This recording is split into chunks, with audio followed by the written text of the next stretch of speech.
سال ہر سال کی طرح 2025 میں بھی مقبوضہ کشمیر کی عوام کی قسمت نہ بدلی اور انہیں سال بھر قید و بند کی صوبتیں، مقدمات، تشدد، جائیدادوں سے محرومی سمیت ناجائز قابض ہندوستانی فورسز کے ریاستی مظالم کا سامنا کرنا پڑا۔ 2025 میں ناجائز قابض و ظالم فورسز کی ریاستی دہشت گردی عروج پر رہی۔ ہندوستانی فورسز نے 84 بے گناہ کشمیریوں کو شہید کیا، جبکہ حریت کارکنوں، نوجوانوں، خواتین، ڈاکٹرز اور صحافیوں سمیت 7488 کشمیریوں کو حراست میں لے کر بیسیوں کے خلاف پبلک سیفٹی ایکٹ اور UAPA جیسے کالے قوانین کے تحت مقدمات درج کیے گئے۔ گزشتہ سال جام شہادت نوش کرنے والوں میں سے 34 افراد کو فرضی مقابلوں اور دوران حراست بے ایمانہ تشدد کر کے شہید کیا گیا، جس کے نتیجے میں 11 خواتین بیوہ اور 33 بچے یتیم ہوئے۔ ہندوستانی فورسز نے گزشتہ برس کشمیریوں کی 41 املاک کو تباہ کیا، جبکہ 213 جائیدادوں پر قبضہ کر کے کشمیریوں کو اپنی چھت سے بھی محروم کر دیا گیا۔ سری نگر کی تاریخی جامع مسجد اور عیدگاہ میں عیدین کی نماز ادا کرنے سے روکا گیا، جبکہ جامع مسجد کو کئی مرتبہ سیل کر کے کشمیری مسلمان کئی بار نماز جمعہ ادا کرنے سے بھی محروم رہے۔ صرف دسمبر 2025 میں محاصرے اور تلاشی کی 480 کارروائیوں کے دوران 263 کشمیریوں کو حراست میں لیا گیا۔ اعداد و شمار کے مطابق معاشی استحصال اس قدر ہے کہ نومبر 2025 تک مقبوضہ علاقے میں رجسٹرڈ بے روزگار نوجوانوں کی تعداد بڑھ کر 3,57,328 ہو چکی ہے۔ ہندوستانی فورسز کے مظالم کی انتہا بھی کشمیریوں کو ہرگز کمزور نہیں کر سکی، کیونکہ مظلوم کشمیریوں نے سال 2025 میں بھی جانوں کے نذرانے دے کر اپنے لہو سے حق خود ارادیت کی امید کے چراغ روشن رکھے ہوئے ہیں۔ رپورٹ آپ نے ملاحظہ کی۔ شمیم سوال صاحبہ، سب سے پہلے میں آپ کو انوالو کروں گا۔ یہ فگرز نہیں ہیں، یہ 84 ایک نمبر سٹیٹسٹک نہیں ہے، یہ کشمیر کے حالات ہمیں بتاتے ہیں۔ 2025 کتنا مشکل سال رہا مقبوضہ کشمیر کے کشمیریوں کے لیے، بالخصوص نوجوانوں کے لیے۔ ایک تکلیف دہ جو جس کو کہتے ہیں ایک سال گزر گیا، جس میں بہت ساری کشمیری نوجوانوں نے خصوصاً تکلیفیں ہی نہیں دیکھی ہیں، ان کی زندگیاں ان سے چھین لی گئی ہیں، ان کے گھروں کو، جیسے آپ نے اپنے انٹرو میں بتایا، ان کے والدین کو جو تکلیفیں دی گئی ہیں، ان کے گھروں کو جو مسمار کیا گیا ہے، اور یہاں تک ہی نہیں رکے ہیں کہ اس کے ساتھ ساتھ جب یہ بہت بڑا جس نے دنیا کی تاریخ ہی بدل دی ہے، وہ جو 28 مئی کا واقعہ ہے، اس نے سرخرو کر دیا ہے نہ صرف پاکستانی کشمیری عوام کو، آپ دنیا میں بھی 6-7 مئی کے حوالے سے بات کریں، بریانو محسوس کے حوالے سے بات کریں۔ جی، اسی کی میں بات کریں۔ وہ ایک بہت بڑی ایک تاریخ بدلنے والی ایک تاریخ تھی، لیکن اس کا جو کہتے ہیں نا ریونج لینا، بدلہ تو انہوں نے کشمیریوں سے اس طرح لیا کہ وہ پاکستانی افواج کا، اس ریاست کے عوام کا مقابلہ نہیں کر سکے۔ انہوں نے نہتے کشمیریوں سے اس طرح سے بدلہ لے لیا کہ تقریباً آپ نے ابھی کہا 84 نوجوان، 84 خاندان، پھر ان کے ساتھ وابستہ ان کی فیملی ممبرز الگ ہے، لیکن جو ڈائریکٹلی انہوں نے ایک ہی دن 12 گھر زمین سے زمین بوس کر دیے، اٹھا کے زمین بوس کر دیے، جہاں خواتین، بچے اور بزرگ والدین رہتے تھے، اور گھر آرڈینری گھر نہیں تھے، بڑے بڑے کمپلیکسز تھے، بڑے بڑے حویلیاں تھی گھر، اور ان گھروں کو انہیں مسمار کر دیا۔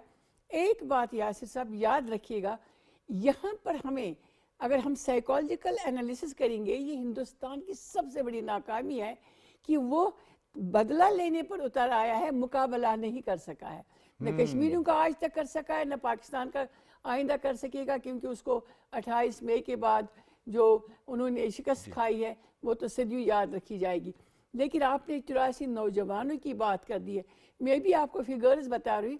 نومبر میں، دسمبر میں، اور کل 29 دسمبر جو ابھی 3 دن گزر گئے ہیں، انہوں نے 3 خواتین کو، ینگ ہماری بچیوں کو، ڈاکٹر عمر صاحب کی مسز کو سری نگر سے انہوں نے شہزادہ کو اٹھا لیا ہے پوچھ گچھ کے لیے، اور گھر پر جب ریڈ کیا ہے، پہلے 90 میں بھی یہی کرتے تھے، گھر کا اثاثہ خراب کرتے تھے، زیور اور پیسے لے کے جاتے تھے۔ ان کے گھر کا ریڈ کیا ہے، تہس نس کیا ہے، بے حرمتی کی ہے۔ اس کے بعد انہوں نے دوسری خاتون کو بانڈی پورہ سے، شبنم نذیر کو وہاں سے، اس کو نہ صرف ہراسمنٹ بلکہ اس کے خلاف اتنے چارجز لگائے ہیں کہ ان کے خلاف اس نے جب کورٹ پہ اپیل کیا، ان کا کوئی گراؤنڈ ہی نہیں بنتا ہے۔ صرف انہوں نے یہ جو ہم کہتے ہیں کہ شک کی بنیاد پر، شک نہیں ہے، کشمیریوں کو تشدد کا اور نفسیاتی طور پر اس تحریک سے ہٹنے کا جو انجام ہے، وہ کہتے ہیں کہ وہ برا ہے ان کے لیے، وہ اس کا بدلہ ان سے لے رہے ہیں۔ اور 29 کو کل انہوں نے ایک اور خاتون کو وہاں سے اس لیے گرفتار کر دیا ہے شبروز بانو کو کہ وہ انڈر گراؤنڈ مجاہدین کے لیے کام کرتے. شرمناک بات ہے ہندوستان کے لیے کہ جہاں 10 لاکھ افواج ہیں, گلی گلی کوچے کوچے انہوں نے بینکرز بنائے ہیں, گھر گھر تلاشیاں ہیں. انہوں نے حریت کانفرنس کو چھوڑ کے عام لوگوں کی زندگی کو اجیرن کر دیا. پھر بھی جب ان کا کچھ نہیں بس چلتا ہے, وہ خواتین کو تخت مشق بنا کر اس میں وہ ایک ریپریشن اور ڈپریشن میں تب اس وار کو جو وار وہ جیت نہیں سکتے اس کو اس میں بدل رہے. دوسری اہم بات یہ ہے کہ آپ نے حریت کانفرنس کا تذکرہ کیا میر بھائی صاحب کے ساتھ, جو انہوں نے کر دیا ہے کہ انہوں نے ٹویٹر کو, ایکس کو, انہوں نے سب چیزوں کو بند کر دیا. ادروائز وہ ٹارگیٹ ایک پرسن نہیں ہے. یاد رکھیے گا پاکستانی عوام کے لیے, تمام دنیا کے ان اداروں کے لیے جو انسانی حقوق کی بات کرتے ہیں, یہ مسلم آئیڈینٹی پر ایک وار ہے. جامعہ مسجد ایک سمبولک ایک پلیس ہے جہاں پر مسلمانوں کی آئیڈینٹی کو وہ ختم کرنا چاہتے ہیں. جیسے بابری مسجد نے ختم کر دی, یہاں بھی انہوں نے حضرت بل مسجد پر کسی طریقے سے, حضرت بل میں جو مسجد ہے اور اسی طرح سے جو جامعہ مسجد ہے اس پر اٹیک کرنے کے لیے آہستہ آہستہ حریت کانفرنس کے چیئرمین کو انہوں نے زیر عتاب لایا ہے. اور اب کل یہ بات سامنے آئی ہے جو ہمیں اطلاعات ملی ہے کہ جن لوگوں نے دستخط نہیں کیے ہیں, جن لوگوں نے اپنے آپ کو پیچھے رکھنے کے لیے حامی نہیں بری ہے, جن کے گھر والوں پر تشدد تھا, کس طریقے سے انہوں نے اپنے آپ کو اس مومنٹ سے الگ کر دیا. اب وہ یہ کہہ رہے ہیں کہ یا تو ان کو ملک بدر کیا جائے گا یا ان کو دہلی میں عمر قید کی سزا دی جائے گی. اس میں خواتین بھی شامل ہے, ہمارے نوجوان قیادت بھی شامل ہے, فرسٹ ٹائر تو جیلوں میں, تھرڈ سیکنڈ فورتھ والے بھی. تو پوری کشمیر کی آبادی جو ہے اس کا ریونج جو ہے پاکستان سے شکست کھانے کے بعد, ڈیموگرافک چینج تو چھوڑ دیجئے گا, ڈائریکٹ وہ آبادی کو ختم کرنا چاہتے ہیں. ٹھیک ہے. میں راجہ محمد سجاد خان صاحب, یہ صورتحال آپ نے ساری شمیم شال صاحبہ کی زبانی سنی کہ اس وقت مقبوضہ کشمیر کی گراؤنڈ سچویشن کیا ہے. اگر ہم راجہ صاحب بات کریں انڈین سپریم کورٹ کے ان رولنگز کے حوالے سے, وہ پی ایس اے یو اے پی اے کو لا لیس لا کہہ چکی ہے, تو کس قدر آپ سمجھتے ہیں کہ وہ ہینڈ ان گلو ہے اس سارے پروسیس میں جس نے ان 84 کشمیریوں کی جان لی ہے اور مزید بھی لے رہے ہیں؟ ہندوستان میں بنیادی طور پہ سارے جو اسٹیٹ کے پلرز ہیں اس میں چاہے جوڈیشری ہے, ایگزیکٹو ہے یا وہاں کی لیجسلیچر ہے, وہ سارے متفق ہیں کہ کشمیریوں کو دبانا ہے, اور نہ صرف کشمیریوں کو بلکہ ہندوستان کے اندر بسنے والے مسلمانوں کو, کرسچنز کو اور سکھوں کو, ان سب کے لیے ہندوستان میں ہر طرح کی اپارچونیٹی ختم کرنی ہے اور ان کو بنیادی جو حقوق ہیں ان سے بھی محروم کرنا ہے. اور یہ ایک ہندوستان کو جو ہندتوا ایجنڈا کے مطابق ہندوستان کو بنانے کی کوشش کی جا رہی ہے, اسی کی ایکسٹینشن جو مقبوضہ جموں و کشمیر جو ہندوستان کا حصہ نہیں ہے اس میں بھی کی جا رہی ہے.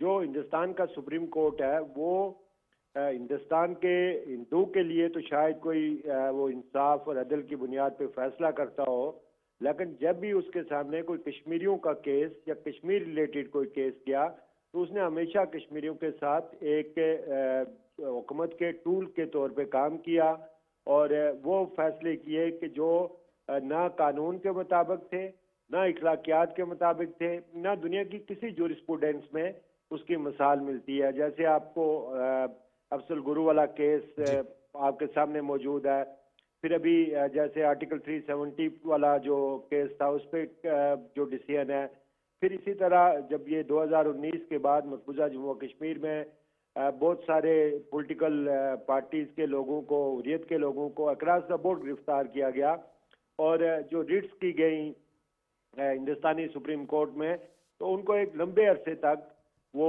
ڈیلے میں رکھا گیا.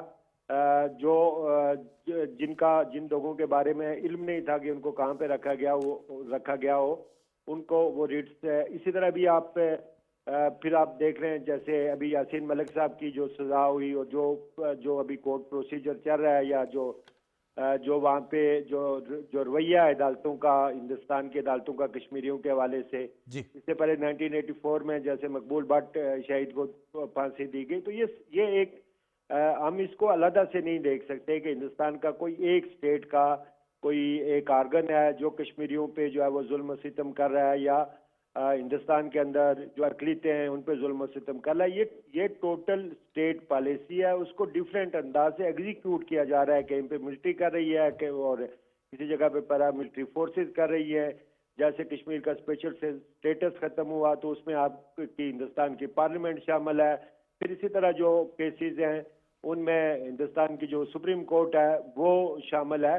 تو یہ بنیادی طور پہ سارے کا سارا ریاست کا، ہندوستان کی ریاست کا نظام جو ہے وہ سارا انوالو ہے.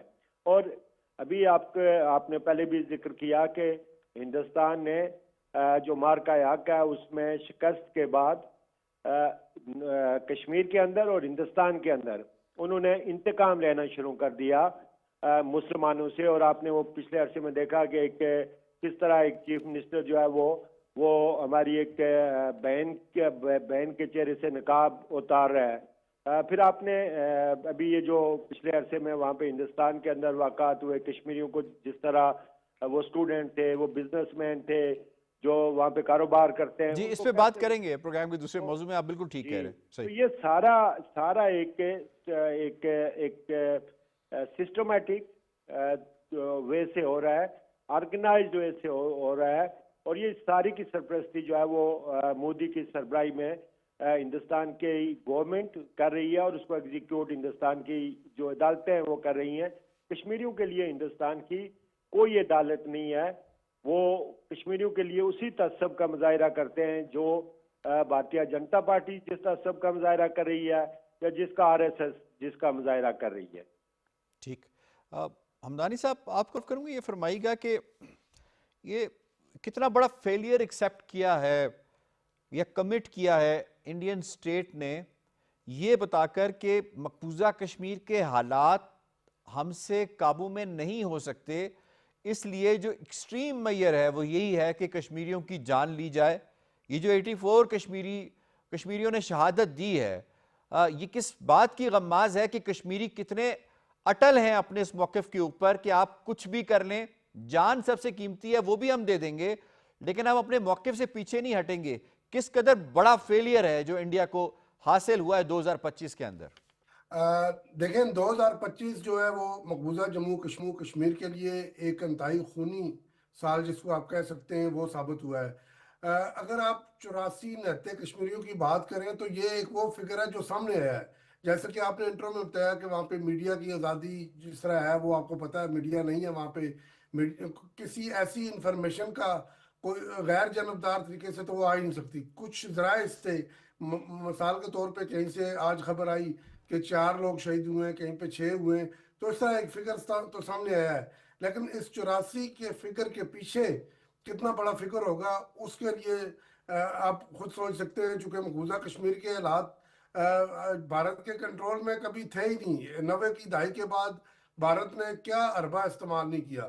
یہ ایک ایسی قوم کی داستان ہے جو کئی دہیوں سے اپنی شناخت، آزادی اور بنیادی انسانی حقوق کے لیے جدوجہد کر رہی ہے. میں یہ کہنا چاہوں گا کہ آپ نے دیکھا ہوگا کہ 2025 میں بھی کس طرح یہ پیلٹ گنز، جہری مقابلے، گھروں پر چھاپے، جیسے ابھی ہماری بہن بھی بات کر رہی تھیں. تو مطلب یہ کہ ان نے شہادتوں کے ساتھ ساتھ ان نے نہ تو بزرگوں کو بخشا ہے نہ بچوں کو بخشا ہے. تو اب یہ سوال پھر یہی ہے کہ بھارت کیا سمجھتا ہے کہ وہ طاقت کے زور پہ، خوف کے زور پہ خطے کو اپنے قبضے میں رکھ سکے گا یا کشمیریوں کو خاموش کروا سکے گا. ایسا نہیں ہوگا.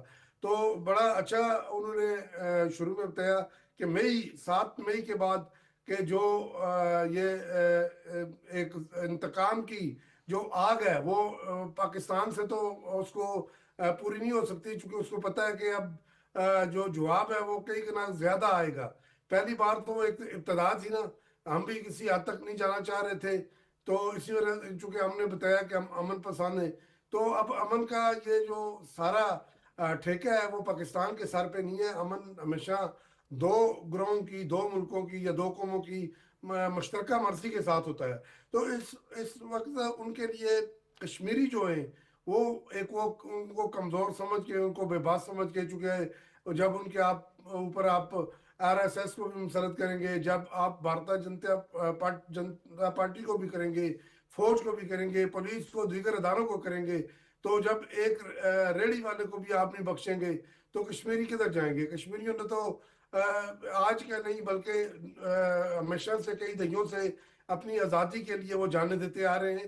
تو میرا خیال ہے کہ جانے دینا کشمیریوں کے لیے یہ تو نہ کوئی نئی چیز ہے, لیکن افسوس کے ساتھ کہنا پڑتا ہے کہ ابھی کشمیر کے اوپر جو جس طرح فلسطین کے اوپر ہم نے دیکھا, جس طرح ہم نے یہ دنیا بھر میں کتنی پچھلے یہ 2025 میں کتنے سارے مسائل ہوئے وہاں پہ, لیکن کشمیر کے اوپر وہ ہم نے اس طرح وہ چیز, وہ رد عمل نہیں دیکھا نہ یونائٹڈ نیشن کے اندر. جی اس پر ہم آتے ہیں کہ اس وقت دنیا کا ماحول کیا ہے مقبوضہ کشمیر کے حوالے سے. میں خواہش صاحب آپ میں شامل کروں گی, یہ فرمائیے گا کہ نارملسی اگر ہم اکثر دیکھیں ان کی پریس کانفرنسز, ان کی میڈیا ٹاکس, ان کے فوجی جرنیلوں سے لے کر ان کے نام نہاد جو کٹ پتلی سیاستدان ہیں یا پھر دلی کے سیاستدان جو باتیں ہیں مقبوضہ کشمیر کے اندر, اور وہ جس طرح سے حصار میں وہ سپیچز کرتے ہیں, وہ ایک منترا بیچنے کی کوشش کرتے ہیں نارملسی.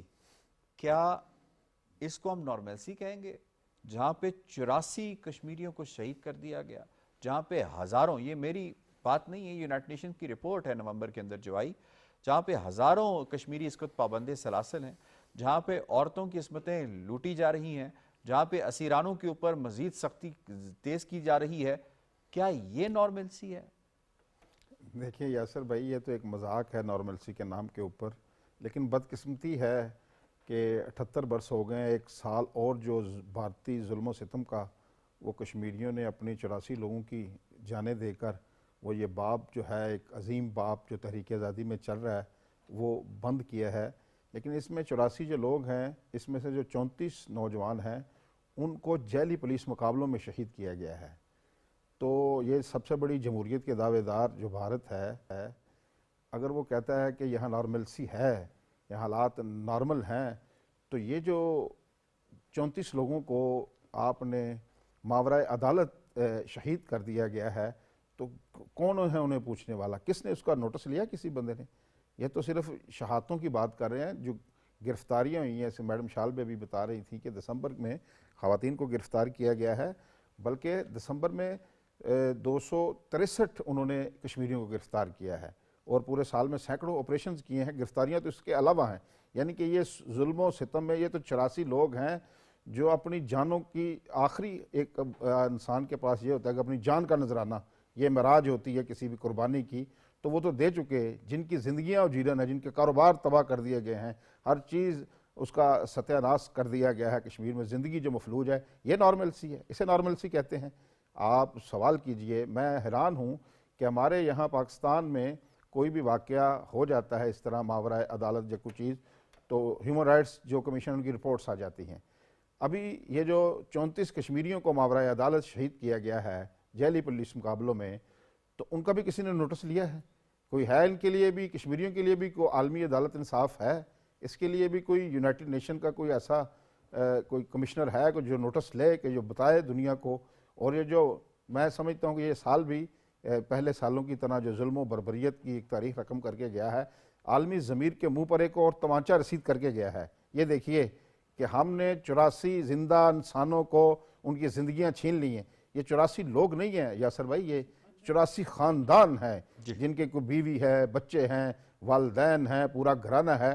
جب کسی گھرانے کا ایک نوجوان چلا جاتا ہے تو اس کی تو امیدیں اس سے وابستہ ہوتی ہیں, اس کے لیے روزگار, باقی چیزیں, وہ ساری امیدیں سب کچھ توڑ تاڑ کے ان کو تباہ و برباد کر کے ایک جان جو جب جاتی ہے تو بے شمار لوگوں کی امید بھی ساتھ لے کر جاتی ہے. تو میرا سوال یہ ہے کہ عالمی جو عدالت انصاف ہے کہاں ہے؟ کشمیریوں کے لیے بھی کبھی ایک دن کو عدالتیں لگائیں بھئی, ان کو بھی کوئی انصاف فراہم کریں. کوئی بھارت سے جو مودی سرکار ہے, RSS کی پروردہ, اس سے بھی کوئی پوچھے, اسے بھی کوئی ٹہرے میں کوئی کھڑا کرے کہ یہ جو 84 جو خاندان آپ نے برباد کر دیے ہیں, سینکڑوں لوگوں کو آپ نے پابند سلاسل کر دیا ہے, ہزاروں لوگوں کے کاروبار آپ نے ملیہ میٹ کر کے رکھ دیے ہیں, کو ہے کہ ان کو بھی انصاف دے سکے کہ بھارت ایک بڑا ملک ہے جس کے ساتھ آپ کے معاشی جو مفادات ہیں وہ وابستہ ہیں، تو آپ بھارت کو کھلی چھوٹ ہے وہ جو مرضی کرتا پھرے. یہاں تو کہیں ہم تو سنتے تھے کہیں کتا کو مر جائے کوئی جانور مر جائے اس پر بھی نوٹس ہو جاتے ہیں. یہاں تو 78 برس ہو گئے ہیں، انسانوں کا قتل عام کیا جا رہا ہے اور ماورائے عدالت کیا جا رہا ہے. کوئی تو پوچھے، کوئی تو آواز اٹھائے. صحیح. شمیم شال صاحبہ یہ فرمائیے گا کہ انہوں نے ہم دیکھیں 6-7 سال کا تجزیہ کریں 2019 کے بعد سے تو 42 لاکھ سے زائد ڈومیسائلز ایشو کیے اور اتنی نرم ٹرمز اینڈ کنڈیشنز پہ کیے کہ جو شاید ایک دفعہ وزٹ بھی جس نے کشمیر میں کیا وہ بھی ایلیجیبل قرار دے دیا گیا کہ جی آپ بھی آئیں اور آ کے جو کچھ کرنا چاہیں کر سکتے ہیں. ایک تو ڈومیسائل ایشو کرنا اور دوسرا ان کو آباد کروا پانا، یہ ایک بڑا امپورٹنٹ ہے. یہ آپ بتائیے گا کہ کس حد تک انڈین سٹیٹ اس وقت فرسٹریشن کا شکار ہے کہ ہم جو بھی سٹیپ لیتے ہیں وہ بیک فائر ہوتا ہے. نمبر 1. نمبر 2 یہ بتائیے گا کہ جو کلیکٹیو پنشمنٹ انہوں نے اس کا سلسلہ شروع کر رکھا ہے وہ آپ کیا سمجھتے ہیں کہ کس حد تک انڈین سٹیٹ کی فرسٹریشن کا ایک منہ بولتا ثبوت ہے کہ یہ جو کچھ مقبوضہ کشمیر میں کرنا چاہ رہے تھے، چاہے بنیاد المرصوص کے اندر انہوں نے میڈیا آپریشن کر کے کیا، اس کا بھی کشمیریوں نے بڑا اچھا جواب دیا، اس میں یہ فیل ہو چکے ہیں. Your take on it. بہت شکریہ. دیکھیں یاسر صاحب، پہلا سوال جو آپ کا ہے کہ انہوں نے ڈومسائلز دے دیے، انہوں نے آباد کاری کے لیے باہر سے بھارتی باشندوں کو ریاست کا فرد بنا کر وہاں کی ڈیموگرافک چینج کو آنے والے وقتوں میں کہ یہاں پر جو مسلم اکثریت ہے وہ اقلیت میں تبدیل ہو گئی. 49, 48 اور 51 کا وہ جو ہے پیرامیٹرز پر بات ہو جائیں گے. لیکن ایک بات یہ، اگر ان کا پاپولر ہو جاتا ڈومیسائل دینا، باہر سے ہندوستانیوں کو بٹھا دینا، تو سب سے زیادہ ریزسٹنس جو ہوگی وہ جموں میں ہوئی اس کے خلاف. کیونکہ کبھی بھی ڈوگرا جو ہے وہ کبھی بھی بھارتی باشندوں کو جموں سیکٹر کے اندر، کیونکہ انہوں نے کشمیری پنڈتوں کو وہاں برداشت نہیں کیا ہے، وہ بھارتیوں کو بھی برداشت نہیں کر. آپ بھارتیہ جنتا پارٹی کو الگ سے دیکھ لے اور ہندوستانی جو وہاں پر ہیجمنی ہوگی وہ کبھی بھی ڈوگرا راج کو پسند، ڈوگرا قوم کو پسند نہیں ہے. لیکن اس کے باوجود ہمیں اس میں بہت ہوشیار رہنا ہے کہ اگر اس طرح سے آبادی کا تناسب خراب کرنے کی کوشش کی گئی ہے، ہمیں آزاد کشمیر سے باہر جو ہمارے ریاست کے لوگ پاکستان میں بستے، میرے خیال میں 3 کروڑ سے زیادہ لوگ ہیں جن کی ابھی تک کہیں رجسٹریشن ہی نہیں ہے کہ وہ کشمیری ہے. پوری دنیا میں جو آباد ہے، ہماری آباد کروڑوں میں جا چکی ہے. ہمیں فی الفور اس پر توجہ دینی چاہیے کہ ہمارے جہاں جہاں کشمیری بستے ہیں دنیا میں ان کو رجسٹر کیا جائے. نمبر 1، تاکہ بھارت کو اس کا بھی جواب دیں گے. دوسرا، آپ نے کہا ہے کہ انہوں نے کشمیر کے اندر جو حالات کی تبدیلی ہے اس کو کس طرح سے لوگوں نے لے لیا. بظاہر تو یہی لگ رہا تھا کہ انہوں نے کشمیر کی تحریک کو ختم کرنے کے لیے موت کی خاموشی اور زبان کو بند کرنے کا ایک اچھا طریقہ نکالا تھا. لیکن اس کا بہترین جواب میرے اس بچے نے دے دیا بنیاد المرصوص کے بعد، جب 12 سال کے لڑکے سے کہا گیا کہ پاکستان کے بارے میں کچھ کہے. اس نے کہا مجھے اس کے ساتھ کیا کرنا جائے، یہ آپ 2 ملکوں کا ایشو ہے. کشمیر کی ریاست کا جو تشخص ہے، کشمیر کی ریاست کی جو جنگ ہے وہ ہندوستان کے خلاف ہے. ہم پاکستان کے خلاف کچھ بول نہیں سکتے. دوسرا سب سے بہترین جواب بلال احمد نے ان کو دے دیا، جو کاروبار کرنے کے لیے انہوں نے 2 سوالوں کے جواب دے دیے. بلال جب کاروبار کرتا ہے یہ دنیا کو دکھایا ہے. ہندوستان جو نارملسی کی آپ بات کر رہے تھے کہ اگر نارملسی ہوتی تو کشمیر کے لیے 1.5 ارب کی آبادی میں کاروبار کرنا، پڑھائی کرنا، اپنے آپ کو ضم کرنا آسان ہوتا، تو آج کشمیر ہندوستان کا مکمل حصہ ہوتا. تو اس کے صرف جب اسے کہا گیا کہ آپ بندے ماترم یا جے ماتا کہے، اس نے انکار کر دیا. یہ دوسرا سب سے بڑا جواب ہے کشمیریوں کے خون میں. تو جو کلیکٹیو پنشمنٹ کا سلسلہ انہوں نے شروع کر رکھا ہے وہ دیکھیں جو کلیکٹیو پنشمنٹ ہے یہ تحریک کو کم نہیں کیا. کلیکٹیو پنشمنٹ تو آپ دیکھ لیں آج سے 78 سال پہلے کیا جلیانوالہ والا باغ نہیں ہوا تھا؟ کیا دہلی میں مسکر نہیں ہوا تھا؟ تحریکوں میں یہ چیزیں ہندوستان اپنے ہی ان اصولوں کی خلاف ورزی کر رہا ہے جو انہوں نے انگریزوں کے دور میں ظلم دیکھا ہے، وہ اس کو ریپیٹ کر رہا ہے. لیکن وہ نہیں جانتا ہے جب وہ آزاد ہوئے ہم کیوں نہیں آزاد. ریپریشن اور جو دوسری چیزیں ہیں، یہ تحریکوں میں ہندوستان بنیاد نہیں بنا سکتا ہے. ہم وہ تحریک ہے جس کی اقوام متحدہ میں بھی گارنٹی ہے. پاکستان اس کا بنیادی ایک کیا فریق ہے، اور یہ فریق اتنا طاقتور ہے کہ اگر وہ کل چاہتا تو وہ دہلی کے ایئرپورٹ پر قبضہ کر سکتا تھا.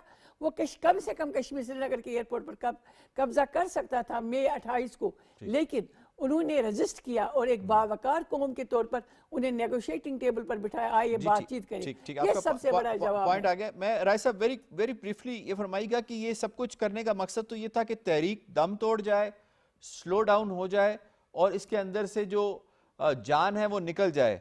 تو ہاؤ ڈو یو سی اس کا تحریک پر کیا اثر پڑے گا؟ یہ 84 لوگوں کی جو جان گئی ہے، ان کے خون سے تحریک کہاں جائے گی؟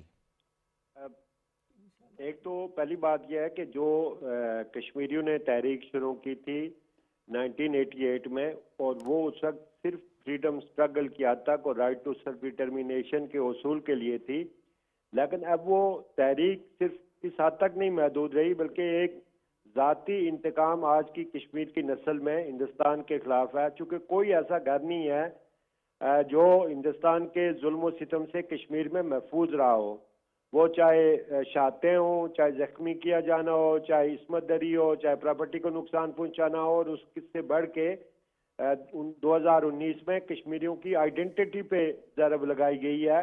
اس لیے ہر کشمیری کے اندر ایک ہندوستان کے خلاف انتقام موجود ہے. اور ہندوستان کا کوئی بھی اربا، وہ چاہے جتنی فورس مزید منگوا لے، جو بھی لاز وہاں پہ پاس کر لے، وہ تحریک سے لوگوں کے تعلق کو اور آزادی کی جدوجہد سے لوگوں کے تعلق کو ختم نہیں کر سکتا.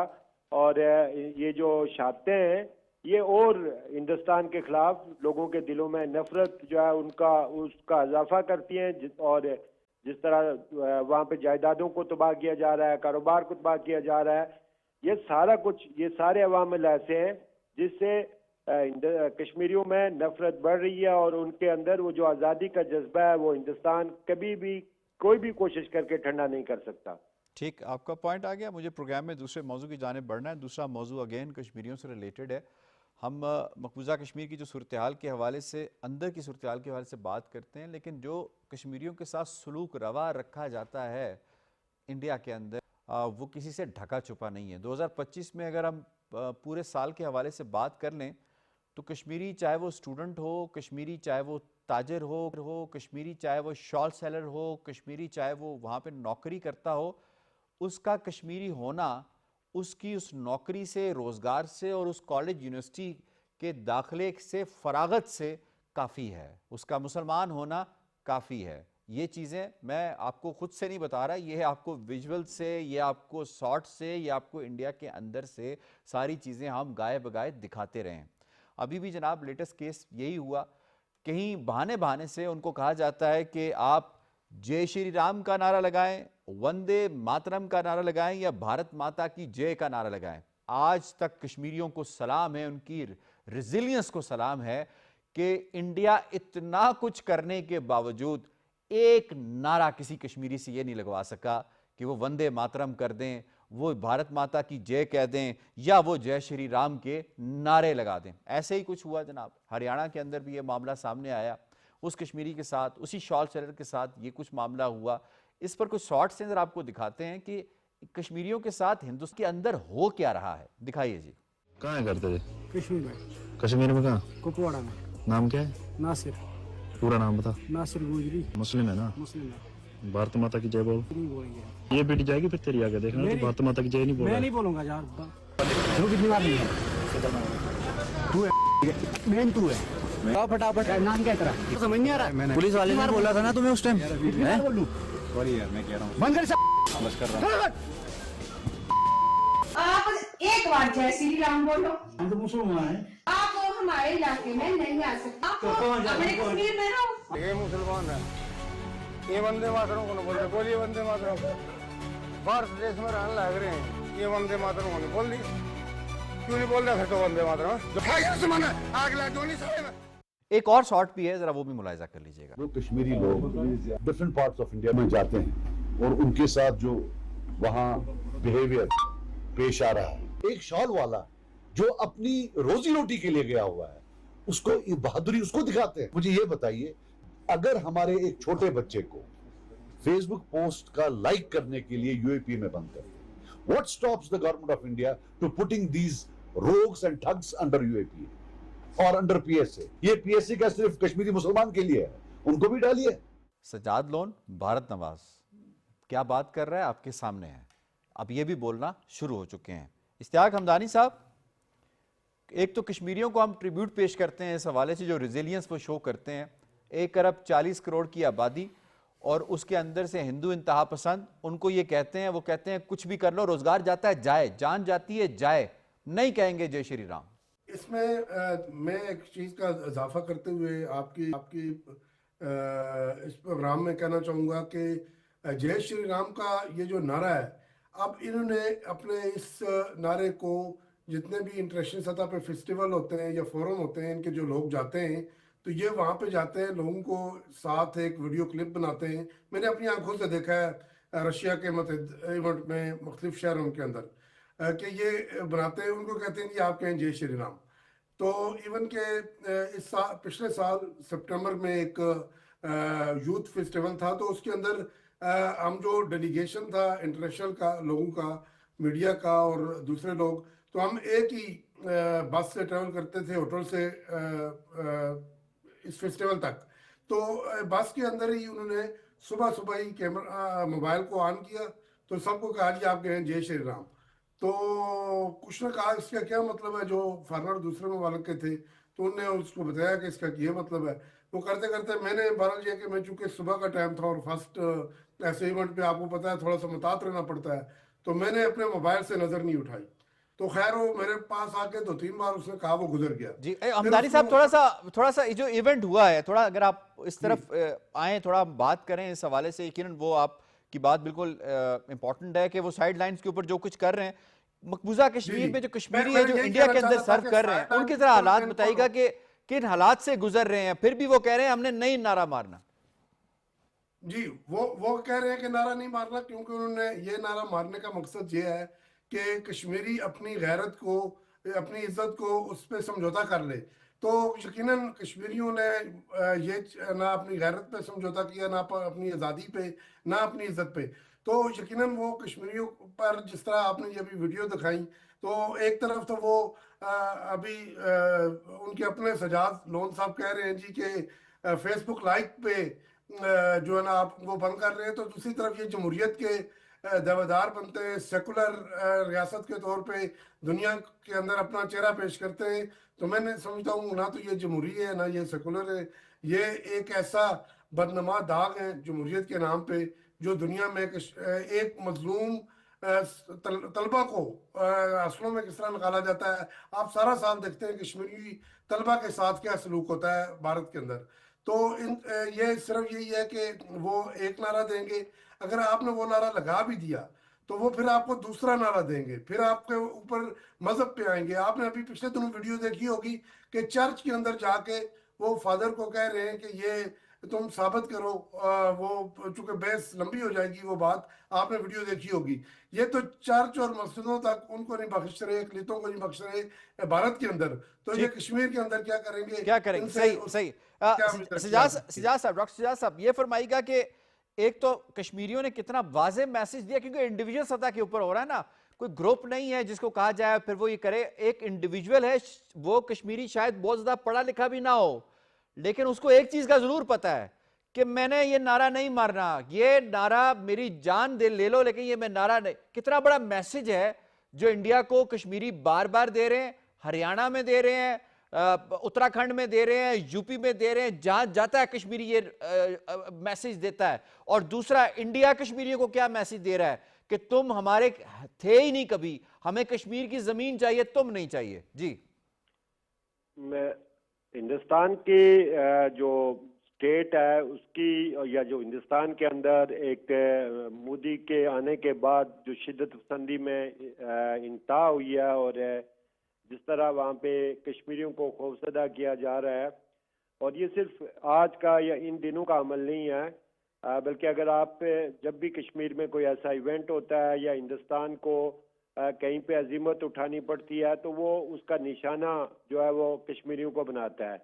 لیکن کشمیریوں نے ہمیشہ وہ چاہے ہندوستان کے اندر ہوں یا مقبوضہ جموں و کشمیر میں ہوں, انہوں نے اگر آپ پہ یہ جو آپریشن ہوا بنیان مرصوص ہوا, اس کے بعد جو کشمیریوں کے انٹرویوز لیے گئے, پہلگام واقعہ کے بعد کشمیریوں کے انٹرویوز لیے گئے, یا ابھی جس طرح کشمیریوں کو کہا جاتا ہے کہ وہ وندے ماترم گائیں, جے شری رام کہیں, تو کشمیریوں نے اس کو ریزسٹ کیا. اور یہ شو یہ کرتا ہے کہ کشمیری چاہے کہیں پہ بھی ہے, وہ چاہے ہندوستان کے اندر ہے, وہ کشمیر کے اندر ہے یا باہر کہیں پہ بھی ہے, وہ ہندوستان کو کبھی بھی قبول نہیں کر سکتا, اور وہ نہ اپنے مذہب پہ کمپرومائز کر سکتا ہے, نہ اپنی آئیڈینٹی پہ کمپرومائز کر سکتا ہے. ہندوستان چونکہ ہمیشہ ایسے ہندوستان کی خواہش یہ رہی ہے کہ وہ کشمیر کے جو ریسورسز ہیں, جو کشمیر کی لینڈ ہے, اس کو لے. کشمیریوں کے ساتھ اگر اس کو کوئی ہمدردی ہوتی تو 1947 میں جموں میں 2.5 لاکھ سے زائد کشمیریوں کو شہید نہ کیا جاتا. اس سے 1965 میں, پھر 1971 میں, پھر 1988 آنورڈ 1 لاکھ سے زائد نوجوانوں کو شہید کیا جا چکا ہے. اور یہ عمل مسلسل جاری ہے. نہ صرف ان کو شہید کیا جا رہا ہے, زخمی کیا جا رہا ہے, ان کی جو پراپرٹیز ہیں ان کو اٹیچ کیا جا رہا ہے, ڈسٹرائے کیا جا رہا ہے, بلکہ ان پہ بیرون ملک سفر پہ, ان کے لیے اسکالرشپ پہ, ان کے لیے صحافت, ان کے لیے کاروبار, ان کے لیے سوشل میڈیا, سب کچھ بین کیا جا رہا ہے اور ان کو پابندیوں میں رکھا جا رہا ہے. اور ہندوستان نے کبھی بھی کشمیریوں پہ نہ اعتماد کیا. اگر آپ تاریخ کا بھی مطالعہ کریں تو وہ شیخ عبداللہ جو ہندوستان کے بہت انیشلی گن گا رہا تھا, 1953 میں اس کو بیہائنڈ دا بار کر دیا گیا تھا. اس کے بعد بھی آپ پوری اگر پولیٹیکل ہسٹری آف کشمیر دیکھیں تو ہندوستان نے کبھی کشمیریوں پہ اعتماد نہیں کیا. ٹھیک ہے, آپ کا پوائنٹ ہے کہ شمیم شال صاحبہ یہ ایک انڈیویجول کی کہانی نہیں ہے, یہ ہمیں کشمیری قوم کی کہانی بتاتی ہے. Is it so? دیکھیں, ایک چیز بہت اہم ہے ہمارے لیے کہ جب ہم نے یہ جدوجہد شروع کر دی ہے, ہم نے جدوجہد نہ کسی سے پوچھ کر شروع کر دی تھی, نہ ہم نے جدوجہد اس بلبوتے پر شروع کر دی تھی کہ ہمیں کوئی ملک یہاں پر ہیلی کاپٹر جہازوں کے ذریعے ہمیں سپلائی لائن ہو جائے گی. ہم نے سوچ سمجھ کر بھارت کے ساتھ یہ پنگا لیا ہے, کیونکہ یہ کبھی بھی نہیں ہو سکتا ہے کہ جو حق کی خود ارادت ہے, جو آزادی ہے, اس پر کمپرومائز کیا جائے. جب بھارت نہیں کر سکا ہے کمپرومائز, انہوں نے برطانیہ سے آزادی لی ہے, تو کشمیری کو کیسے وہ روک سکتا ہے؟ یعنی ہم یہ کہہ سکتے ہیں شمیم شال صاحبہ کہ ایک مجاہد ہونے کے لیے آپ کے ہاتھ میں صرف بندوق آنا ضروری نہیں ہے, آپ ایک شال سیلر بھی ہو سکتے ہیں, آپ ایک ریڑھی بان بھی ہو سکتے ہیں, آپ ایک سٹوڈنٹ بھی ہو سکتے ہیں جو کہیں کہ نہیں ہم نے آپ کی بات سنی, نہیں کہنا ہم نے جے شری رام. دیکھیں, یہ جان کر کشمیری کو یہ معلوم تھا کہ ہندوستان کے بغیر ہمارا کوئی راستہ نہیں ہے, نہ تعلیم حاصل کرنے کے لیے, نہ کاروبار کے لیے, نہ روزمرہ زندگی گزارنے کے لیے. سبزیوں پر بھی ہم ان پر ڈیپینڈنٹ ہے. لیکن آپ نے دیکھا 35 سال گزر گئے, آج تک کبھی کشمیر سے یہ آواز نہیں آئی کہ ہم کہیں پر بھی محتاج ہے کسی چیز کا. اس زمین نے سونا اگل دیا ہے. ہماری تعلیمی ادارے جب بند کیے جا رہے ہیں, اب یہ دیکھیے کہ جو یہاں آ رہے تھے تعلیم حاصل کرنے کے لیے, ان کا راستہ روکا گیا. کمال دیکھے ہے سو کال ڈیموکریسی کا, بنگلہ دیش میں جو بچے کشمیر میں اپنے پیسوں پر جا رہے ہیں, ان کے لیے بھی راستے بند کر دیے گئے, وہ وہاں نہیں جا سکتے. اور آنے والے وقت میں ہمیں ایران سے بھی خدشہ ہے کہ ایران جانے والے بچوں کو بھی یہی کریں گے. گویا لیکن وہ اپنے موقع سے پیچھے نہیں ہٹ رہے. وہ کیسے ہو سکتا ہے؟ کیا آزادی پر کسی نے کمپرومائز آج تک کیا ہے جو کشمیری کریں گے؟ سوائے اس کے کہ یا تو آبادی کو آپ نے تہس نہس کر کے رکھنا ہے, ایک ایک کشمیری کو آپ نے مارنا ہے, تب ہندوستان خدا نخواستہ کامیاب ہو سکتا ہے, ادروائز کبھی نہیں. جی خواہ صاحب, اب سچویشن آپ کے سامنے ہے, انٹرنیشنل کمیونٹی بھی یہ ساری صورتحال کو دیکھ رہی ہے. کس قدر ایک ریزیلینس ہے جو کشمیری دکھا رہے ہیں کہ تحریک بالکل دم نہیں توڑا, تحریک نے زور و شور سے جاری ہے. یہ جو 12 سے 18 ملین کشمیری ہیں, ہر ایک کشمیری مجاہد ہے. یاسر صاحب, میں آپ کے سوال کی طرف بعد میں آتا ہوں. یہ جو ہریانہ میں جو ایک شال بیچنے والا ایک کشمیری ہے, اس کے ساتھ یہ واقعہ جو پیش آیا, جو بدتمیزی کی گئی ہے اور اسے کہا گیا کہ آپ وندے ماترم کا, جے بھارت ماتا کی, اس کا نعرہ لگائیں, اس کے لیے مجبور کیا گیا ہے. یہ واقعہ کس بات کی غمازی کرتا ہے؟ ایک یہ واقعہ کہ یہ جو دو قومی نظریہ کی جو حقانیت ہے اس کو واضح کرتا ہے۔ کشمیری 78 برس گزر جانے کے بعد بھی بھارت میں اجنبی ہیں، ان کو قبول نہیں کیا عام آدمی نے بھی۔ اس کی وجہ ہے کہ ان کی جو ذہنیت ہے، ابھی RSS کو بنے دسمبر 2025 میں 100 سالہ ان کا جشن منایا گیا ہے۔ جی اس پہ نیو یارک ٹائم میں ایک رپورٹ مرتب کی ہے کہ جو کس طرح جو ایک بھارت کا جو معاشرہ تھا اس کو انتہا پسندی کی طرف لے کر آج ان کا جو وزیر اعظم ہے، جو RSS کا پروردہ ان کا گنڈا تھا، آج اس کا وزیر اعظم بن گیا تو یہ نیچے تک ٹریول کرتی ہے۔ یہ تو ہوگی ایک تصویر۔ ایک تصویر کا دوسرا رخ بھی ہے۔ کیا کشمیریوں کو کبھی پاکستان میں اجنبی سمجھا گیا ہے؟ آج ایک کشمیرین نسل اس ملک کا وزیر اعظم ہے اور دوسرا کشمیرین نسل اس ملک کا ڈپٹی وزیر اعظم ہے، اور باقی بھی عہدے ہیں۔ تو یہ جو چیزیں ہیں، ایک طرف دیکھ لیں 78 برس گزر جانے کے بعد کشمیری اپنے آپ کو انسیکیور فیل کرتے ہیں، نہ وہاں کاروبار کر سکتے ہیں، نہ پڑھنے جا سکتے ہیں، اور دوسری طرف امپاورڈ فیل کرتے ہیں۔ یقیناً آپ نے بڑا اچھا ایک موضوع پیش کیا۔ I have to wind up۔ مجھے شکریہ ادا کرنا ہے اپنے تمام معزز مہمانوں کا آج کے پروگرام کے حوالے سے تجزیہ، تبصرہ، سارٹ اور رپورٹ ایسا کی پروگرام کشمیر ٹوڈے سے اتنا ہی۔ یاسر رحمان کو دیجیے اجازت، اللہ نگہبان۔